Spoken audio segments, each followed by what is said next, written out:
ने चोर बाप की तशहीर हमारे टैक्स मनी पर कर रही हैं। कल मैडम फरमा रही थी कि मेरे एमपीएस मुझे कह रहे हैं कि मैडम आप उन लोगों को भी राशन बांटेंगी जिन लोगों ने आपको वोट नहीं दिया। तो मैडम ने बड़ा फरमाया कि जिन लोगों ने हमें वोट नहीं दिया है तो वो बेचारे भी गरीब लोग ही, तो उनको भी आप बांट बूंट दें। तो मैडम वोट तो आपको पूरे पाकिस्तान ने नहीं दिया, किस किस को राशन बांटेंगी आप। और जहाँ तक गरीब की बात है तो आप कौन सी किसी लैंडलॉर्ड की बच्ची हैं। दादा आपका गरीब था बकौल आपके चचा के, और आपके जो वालिद थे वो गटरों के ढक्कन चोरी करते थे।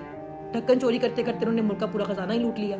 और आप जिस कुर्सी पे बैठ के ये बढ़ के मार रही है ना, वो कुर्सी भी चोरी की है, आपका मैंडेट भी जाली है, बिल्कुल वैसे जाली है जिस तरह आप खुद सर से लेके पांव तक जाली हैं। तो प्लीज जब तक आप इस चोरी शुदा कुर्सी पे बैठी हुई है ना, अपना मुंह कम खोला करें और वही करें जो आप करने आई हैं, यानी कि सस्ती अदाकारी। उसके अलावा तो आपसे कुछ होना नहीं है।